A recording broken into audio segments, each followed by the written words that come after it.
also known as the CSQ, that has been approved by CMS under the Community First Choice Program for all waiver programs, including the Community Pathways Program.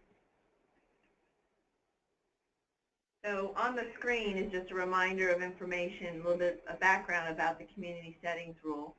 It was issued by CMS in January 16th of 2014, and it includes requirements related to HCBS services to include the specific settings, and it has additional information related to outcomes and making sure that the individuals that we're supporting are getting the most out of the community living and getting the services in integrated settings similar to those individuals who would not be receiving Medicaid.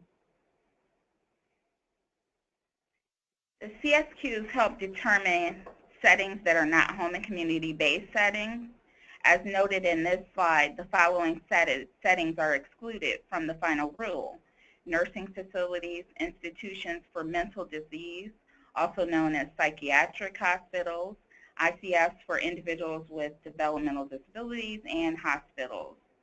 A hospital providing long-term care services, and any other locations that have qualities of an institutional setting, such as the Holly Center or the Potomac Center. This includes the following: a setting located in a building that is also publicly or privately operated facility that provides inpatient institutional treatment, a setting in a building on the grounds of or immediately adjacent to a public institution, any other settings that has the effect of isolating individuals such as farmsteads, inclusive or gated communities, receiving Medicaid home and community-based services from a broader community. And as a CCS, you may support individuals that may be served in these type of settings with such providers like STARS, Langston Green, or the Gallagher Apartment.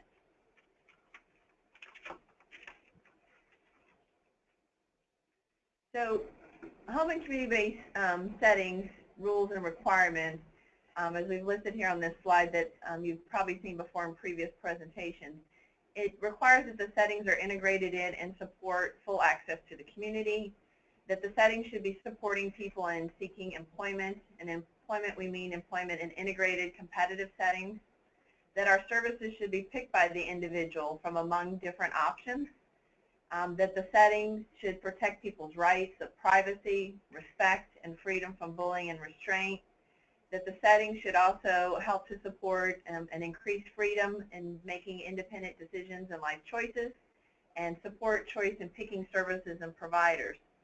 So one way to think about the home and community-based settings rule in terms of compliance, there's really kind of two components.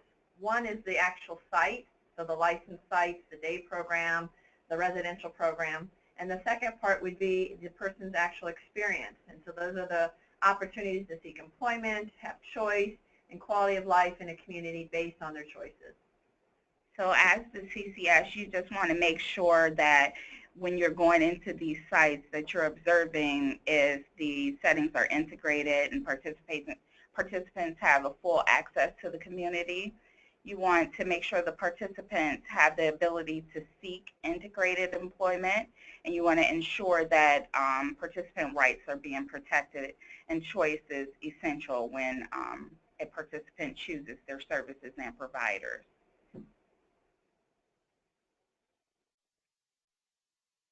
How does the Community Settings Questionnaire relate to the CMS requirements?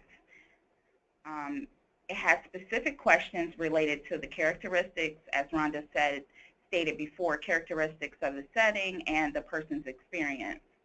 The participants should have access to the community, respect for their rights, their privacy, freedom, and a choice of services that they need.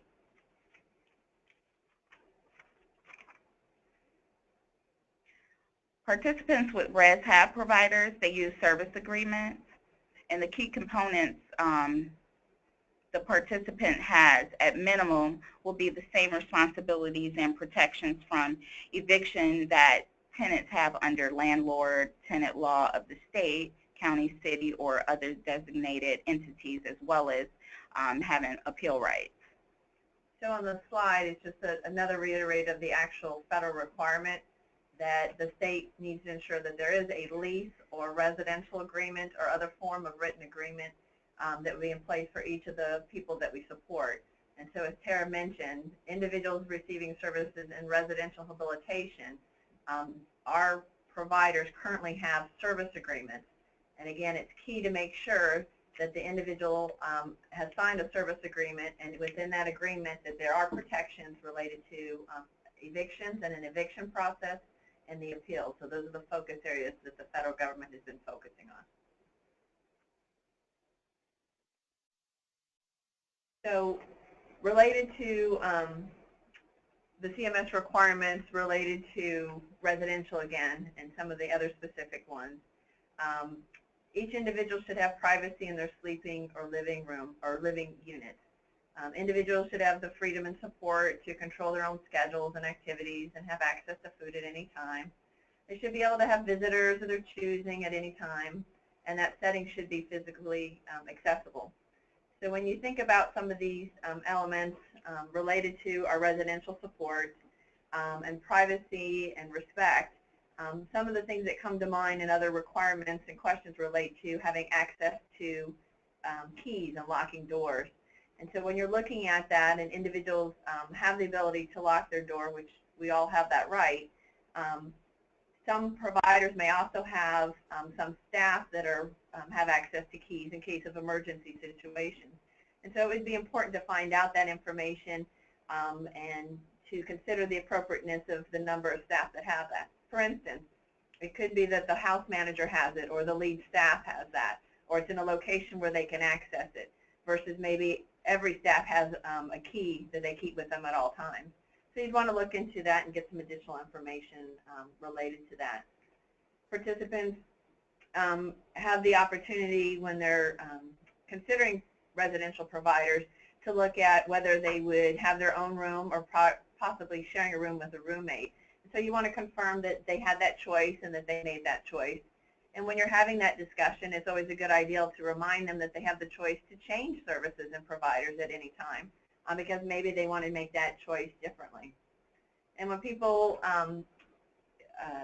also need to have the right to furnish their bedroom as they see fit, and that would be based on their own interests. It could be a sports team, a hobby, a color, that type of thing.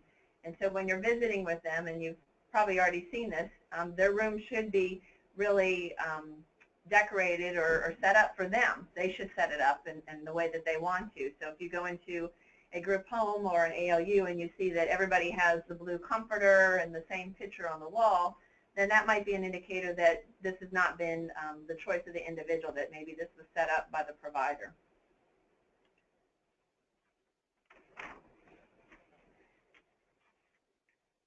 And Rhonda spoke about restrictions. Some people may have those restrictions or require modifications to their rights. For example, a participant may have Prader-Willi syndrome, which is associated with a food restriction.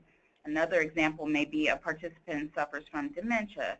The restriction is associated with this disease may be the participant has limited access to the community. These sorts of modifications are assessed. They should be documented and justified in the person-centered service plan and or a behavioral plan. As stated in the previous slide, all specific need assessments will need to be addressed in a participant's person-centered plan. And you want to make sure that you're doing periodic reviews to determine if whether or not modifications need to be made or if even if the restriction needs to be discontinued.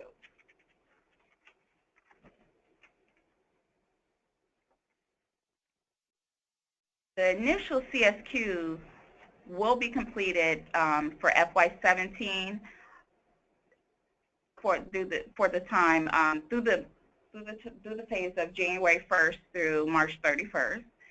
This is the initial phase that allows for the comparison between the participant questionnaire and the provider self-assessments that providers have already completed. The DDA is requiring the CSQs to be completed during this first quarter of the calendar year, as I stated, January through March, for all individuals that are in services. For both the residential and day services, the community setting questionnaire can be accessed through SurveyMonkey that we've set up. The links will be displayed toward the end of this webinar.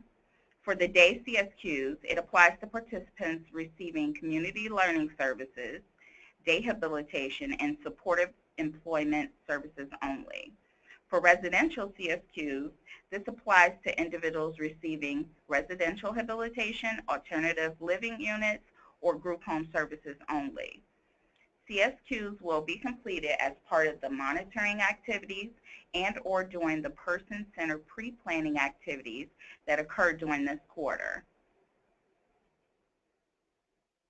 Moving forward, during the course of FY18 and thereafter, you're going to be completing these CSQs annually during the quarterly home visits if there's a change in residence or living situations, such as a participant gets a new roommate, if there's new rules and regulations that are in the resident.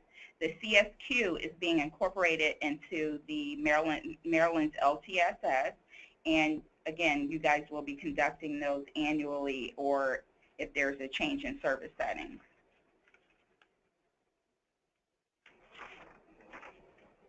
Now let's go through the residential CSQ. You'll have a host of questions, and you'll be answering yes or no to these questions. And for example, like in question number 12, for other shared housing, you want to indicate other shared housing examples would be, does a participant rent a room, or does a person live in a homeless shelter? If they do, how many unrelated people live in these settings?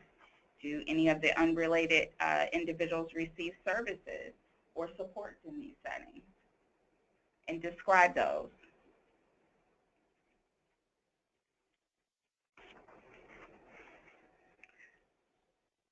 (14) and 15, does the participant have the opportunity to choose what they do in the community or seek employment?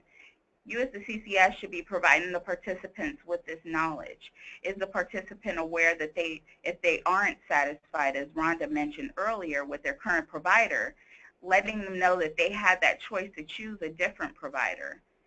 Does the participant have privacy? Are they able to talk on the phone, or if they choose? Are they treated with respect? You'll need to make note of these observations and document those observations by answering the questions in this CSQ. You want to note any concerns in the validation section and or following the incident reporting protocol if there's a circumstance that requires reporting. So it's important to note with the questions that, particularly, let's say with number 14, it doesn't require that everybody be in supported employment or seeking employment, but that the participant has the opportunity to seek that if they choose. So again, we have to respect the people's rights and choices related to some of the community engagement and access to the greater community. Questions 17 through 21. You want to see if, does the residential setting appear free of restraints? If restraints are used, whether they're chemical or physical, is this documented in the participant's person-centered plan, or is there a behavioral plan present? Does the provider have a policy on restraints? You want to check and see, as Rhonda had mentioned earlier, does the participant have the freedom to decorate, or does everything look the same within the participant's home? As a CCS, you want to make sure that you're making these observations. And as noted earlier in the webinar, are you noticing that, like I said, are the rooms decorated the same, or has the participant had preference? You want to make sure they're well informed and know that they have options and decisions to choose what they like and don't like. Questions 22 through 25. Like in number 22, does the participant control their own schedule?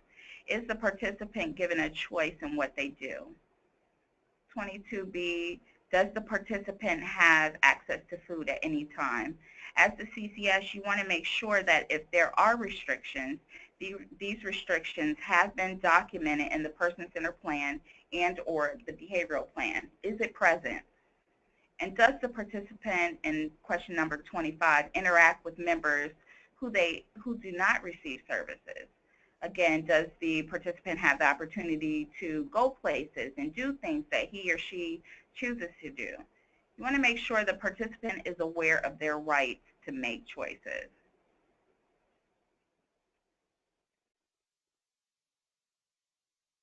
And in this portion of the CSQ, you want to explain how you verify these questions and note what type of verifications were present.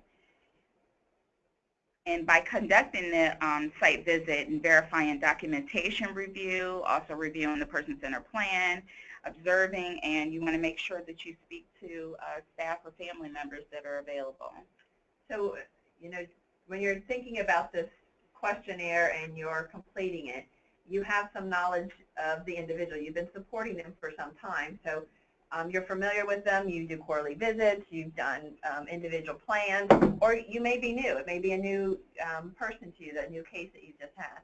So when you're looking at these questions and responses to them, we're looking at how you verify them. And so this is kind of a narrative. It's like a story about what you did to kind of check to see, was there a lease or a legal enforceable service agreement? Did the decorating of the room, you could say a site visit, I saw that Tara's room was decorated with her favorite football team or her favorite colors, or that type of thing. And so these bullets here are different strategies and ways you can use and that you should be using in order to verify this information.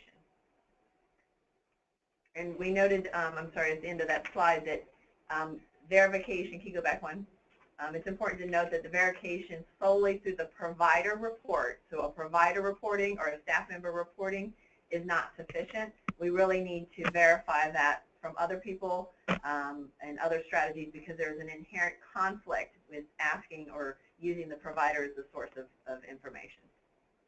Hence the reason why you will be conducting the CSQs, so that you can be the second set of eyes and monitoring and making sure that everything that the individual needs is in place.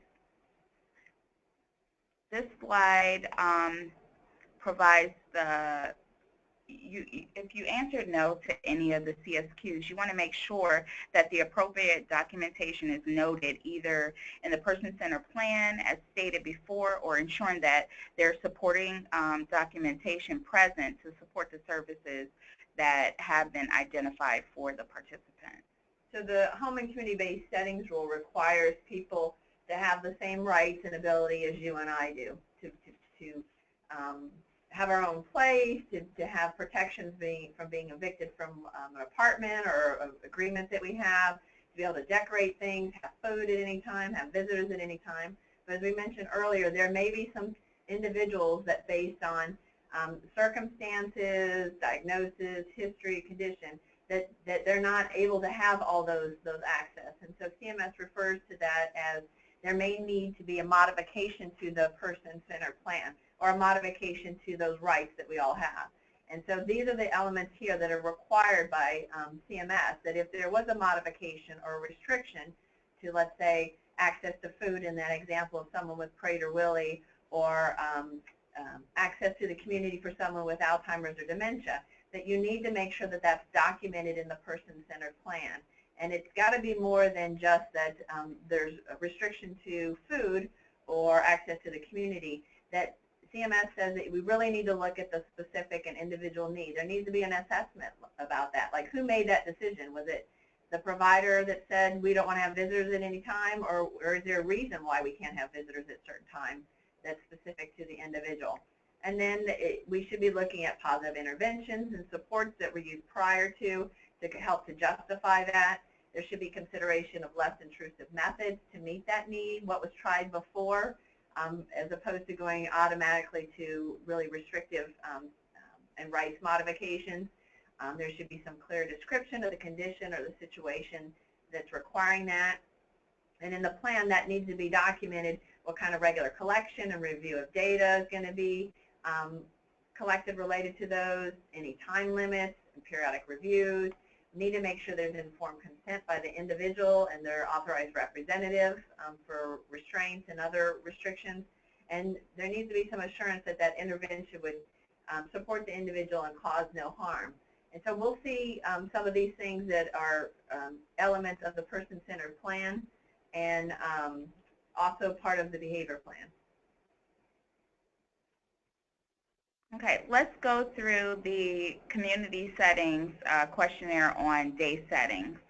CSQs for day settings are required for all individuals receiving the following day services: day habilitation services, community learning services, and supported employment. So keep in mind, if an individual is receiving both day habilitation and community learning services, or maybe day habilitation and supported employment, that you would complete a CSQ for each of those settings. So they would have two in that situation. And the day CSQ has some similar questions to the residential CSQ. However, there are specific questions that are specific to day services. So you'll see that there's questions, again, related to the access to the greater community. There are questions specific to rights, and so you'll see them again here. It's a little bit different when you think about the privacy and dignity and respect here for a day program or a day setting versus residential. Some of it's going to be very the same. Are they treated respectful? Are they talking to each other respect? Are medication being administered in front of other people? Is there a medication schedule that's posted public viewing? Do people have the ability to have a private conversation or a private phone call? So those type of privacy things that you'd want to consider in both the day and residential. And in these, in question number 14, like in the section C, D, and E of the questionnaire, there are text boxes that are provided so that you can make notations of that, those findings. And again, questions 15 and 16 are specific to day settings, and as the CCS, you want to make sure the participant has been offered choice with what they do during the day, and they participate in choosing their provider. And lastly, has the participant been informed of their freedom choice, and is the setting accessible in questions 17 through 19? This slide shows you how you'll be accessing the surveys, which is through SurveyMonkey. And as a reminder, you will need to complete the surveys on everyone that you provide CCS services to. The survey will open on January 1st, 2017, and not before. So if you try to access it now, you will not be able to. And it will close on April 15th, 2017. And so just a reminder, the day setting community settings questionnaire and the residential community settings questionnaire are for the people that you're supporting that are in those 5 identified services that we talked about, right? So supported employment, day habilitation, community learning services, residential habilitation, ALUs, or residential habilitation group homes. If they're in any other service, you would not complete it on that. But if they're in any of those services I mentioned, you need to have a CSQ for each of those services. And you would again do that during your quarterly monitoring and follow-up activities during that first quarter, January through March of 2017. And if any individual has a person-centered plan during that time and you're doing pre-planning activities, you would do it, you could do it during then. So from January through March, everybody who's getting any of those 5 services should have a survey completed for each of those services and entered into the SurveyMonkey. This slide provides you with additional information on the home and community-based services rule. So you can review that information either on the CMS website or the DDA's website as well. Now we're going to open it up for questions. Donna, will you please read the questions off? Hi, yeah, sure. At what time should a person's key be taken or lock changed without individual's consent? At no time, in my opinion. Okay, we have another question. Do you do one questionnaire if they are in both residential and day hab, or one for each setting? You would do a questionnaire for each setting. How would the CCS know the services of other unrelated people if he or she does not work with? If you have knowledge of that, you would put that. If you have no knowledge of that, then you could indicate that in your comment. Is there a restriction on time for visit? No, there is not a restriction on time for visit, but we need to be considerate of the individual and respect their time. Some of this information, most of this information should be very familiar, I think, with CCSs, so it would be looking at and verification or follow-up on items of concern or questions that you may have. If residential is renting, are you saying there should be a document that the individual has to sign for living there under supervision of the residential agency? If the individual is in residential habilitation, ALU, or group home, there needs to be a lease or service agreement. If there is not, you would note no, and you would put that in your verification that one does not exist. And that's okay that may be the case related to the lease, because at this time, all providers are reviewing their system and making adjustments that they have to come into compliance with the settings requirement by March of 2019. So they may not have a service agreement or lease in that situation, but you would put that in your verification. Please note that in some of the questions, if somebody's rights are being restricted or violated and it's not documented in the person-centered plan, as per the policy on reportable incidents and investigation, if someone's rights are being violated, you need to follow that policy and do the reporting as appropriate. You could also note it into the CSQ, but you must report it per quarry. Okay, how will CCS be able to ensure that the individual's rights are being respected when some providers do not allow CCS into the program space?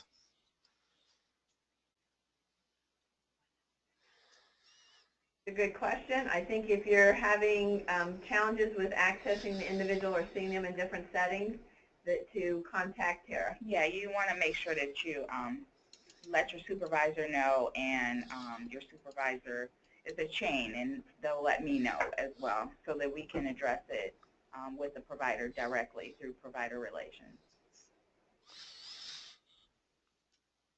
Okay, what information has been shared with providers related to the CSQ?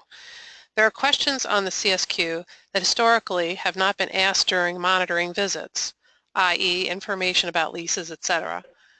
We would want to be sure that the providers understand that we will be asking these questions. That's a great comment. The Provider Association and some specific providers are part of the DDA State Transition Plan transition group, and so this has been shared with them probably a month and a half or 2 months ago. We will be meeting with the Provider Association tomorrow to share information and related to their requirements for a provider transition plan to come into compliance, and we will bring this up that that you guys will be doing this these surveys, these questionnaires. Okay, same person asks, recognizing that there are a number of options for verifying information in the surveys, is it expected that visits be completed in each setting in order to complete the CSQ for each service setting? You would document how you verified the information in the question. So if you needed to see if the place was physically accessible, if you didn't know, then you would do a site visit. If you've already been there, you would say you had site visit before, right? So some people you are supporting for 6 months, a year, 5 years, and you know the situation. You know that there's accessible bathrooms at the day and at the residential site. Others you may not, and you may need to do a site visit. So it depends on the individual, how long you've known them, and your previous knowledge and interactions and site visits. Okay. Will the survey be repeated at specific intervals? We will be posting this recorded webinar on the DDA's website shortly after this webinar. So you will have access to this webinar from now to the end of the month. But in terms of the survey being required at set intervals, as we noted on the slide related to FY17 and FY18, so what we're doing is from January to March, so for this fiscal year, January through March, GCSs shall complete the Community Settings Questionnaire, day and residential, for people that you support that are in any of those 5 settings, or service settings that we talked about. Support employment, day habilitation, community learning services, ResHab ALU, ResHab group home. If they're in more than one of those services, you complete it for each of those. So an individual could have more than one. That's what you're going to do from January through March. Then the next fiscal year, which will start July 1st of 2017, that's the slide that starts with FY18 and thereafter. You will complete the Community Settings Questionnaires via LTSS, so the new LTSS system, and it would be part of the person-centered planning activity. So only once a year you will be checking and verifying to see if anything had changed, right? And again, you would complete the survey based on your knowledge and experience and the verification that we just kind of went through. And then during all of the fiscal year, if during your monitoring and follow-up, or you get contacted and you understand that the individual has moved to a different service setting, or that you understand the provider has changed their policy on something, if there's been a change that would impact that setting and that person's rights to it, then you would complete the CSQ for only that specific setting that was a change at that time. So it will be done annually for everybody, and then only when there's a change in policy or services, and that's noted on that slide. Okay. How do we get this info for those who are nonverbal, do not have any involved family, and have to rely solely on reporting by staff? Well, I think that individuals communicate in a variety of different ways, even individuals that are nonverbal. So if you're unable to identify information other than the staff, then you would note that as in your verification and concerns related to that. If you need some additional assistance, you could contact your supervisor, and they could share concerns or strategies or help with Tara. Is the residential CSQ required quarterly? I just answered that question. The residential CSQ and the day CSQ is going to be required for this fiscal year only during the period of January through March. It'll be everybody in those 5 services we just mentioned, and then annually, starting July 1st of 2018, it would be done during the person-centered planning meeting, pre-planning meeting and discussion, and then only quarterly if there's a change. How will CCS agencies be able to track the CSQ if it is completed in SurveyMonkey? Will it be able to run reports? No, it will not be able to run reports. So the CCS should complete the survey. They can do a print screen so they can have a document for their records. We will be looking at the data from our end to make sure that everybody was completed, and then doing some report and analysis to follow up with providers where there may be missing CSQs. Does a day CSQ need to be completed if someone is on the wait list, however, is receiving medical day services? No, medical day is not one of the designated services that we are assessing for Community Settings Questionnaire at this time. What if the individual has elopement behavior? It's in their BP. How is residential supposed to secure that the individual does not leave the residence from the other individuals without violating their rights? So we've mentioned that. We talked about that being a modification to people's rights. There's a slide specifically that says if people do not have access to the community or food or whatever the restriction would be, that it needs to be documented in the person-centered plan and a formalized behavioral plan. It's okay to have those modifications to people's rights because of health and safety or other reasons. It just has to be documented. CMS has said that even individuals, let's say elderly individuals supported by the community options waiver who may have Alzheimer's that are supported by an assisted living facility, that you cannot have a blanket statement that just says the person has Alzheimer's or dementia and that be a justification for why their rights are restricted.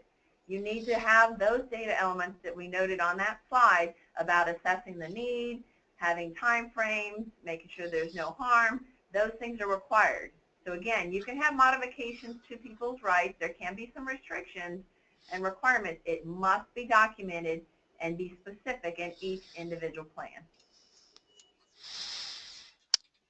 Do we do a CSQ for someone who lives at home under self-direction, but their funding is under personal supports in their plan? No, you do not. Personal supports is not one of the identified services. It's residential, ALU, and residential group homes. Historically, some of the individuals we serve do not comprehend what info we are asking for when asked questions. So do we rely on getting the info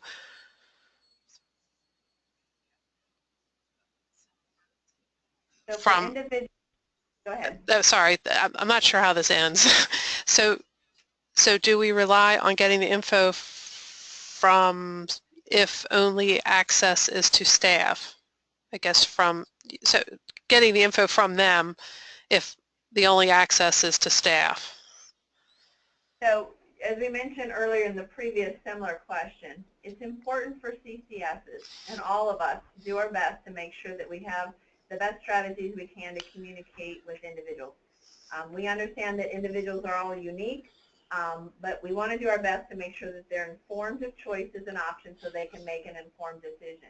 And that's going to be very different for each individual. If there's an individual that you're having challenges specifically with, we encourage you to work with your supervisor for additional strategies. And if they have concerns, they can share that with the regional office in Terra, and we can look at that. But we want to make sure that people are informed. And there is an inherent conflict of interest if you rely solely on the provider for all the information. And so we want to, again, look for strategies to be informed, and we want to develop that community for the individual.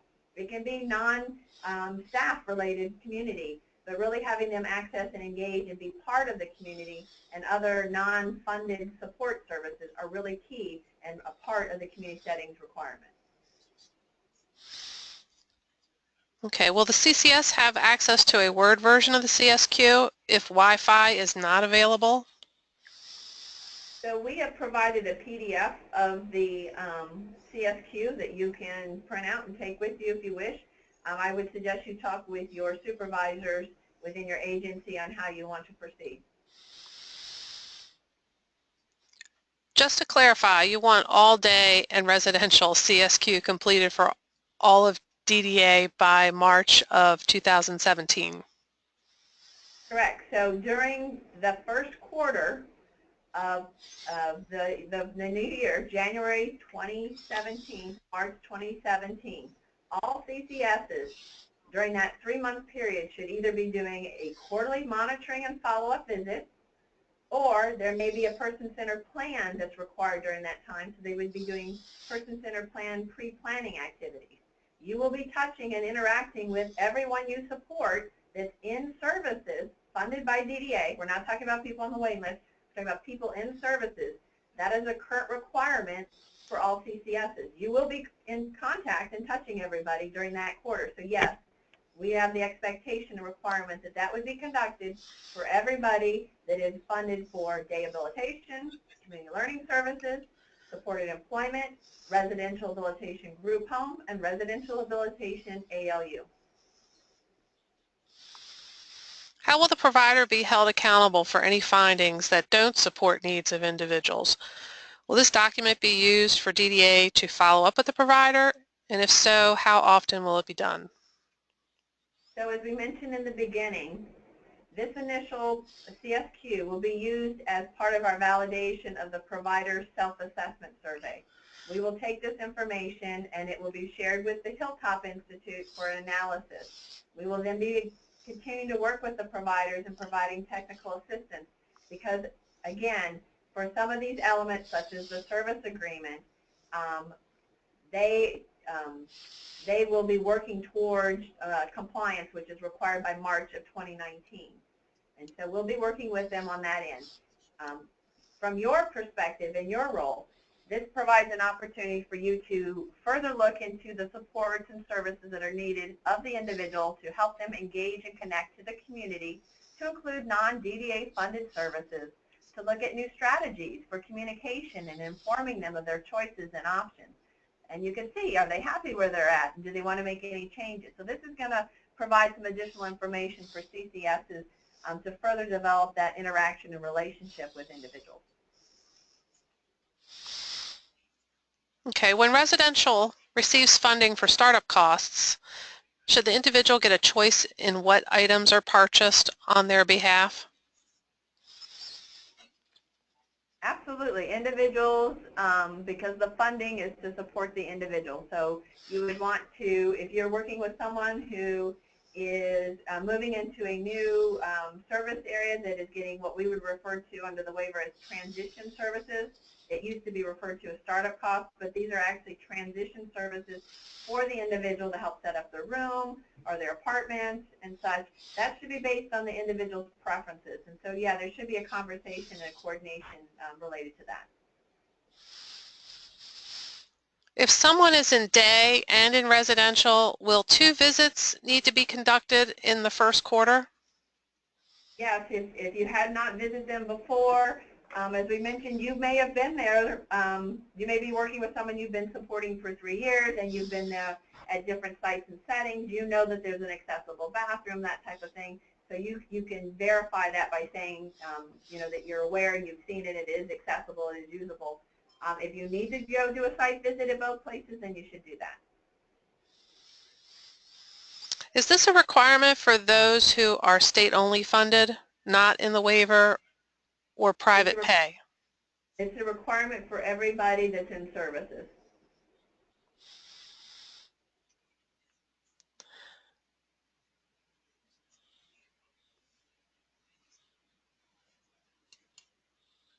Okay, I think that's the end of the questions.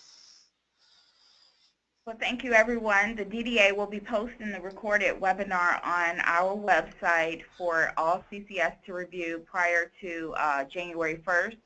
So you want to make sure if you need to listen again, and for those who have not been able to attend, we'll make it available to them. And this concludes today's webinar. Again, thank you. For CCS agencies and supervisors, to make sure that your staff are aware of this information and have this training. So again, they can view it. We will put the recorded webinar online and be able to view it at their leisure. We understand it's the holidays and maybe there was some scheduling conflicts, but it is our expectation that you share this information and that all the CCSs are aware with this requirement and this information. We have 65 attendees on the call today, and we know we have well over, how many CCS? Over 300. We have over 300 CCSs, so it's important that supervisors and agencies lead that you make sure that your staff are aware because we will be monitoring to make sure that everybody has these CSQs completed, and if there are missing ones, we'll be following up with the CCSs. Right. Mm-hmm. So you might want to make sure that you've got documentation related to your CCSs participating and being trained or aware of this.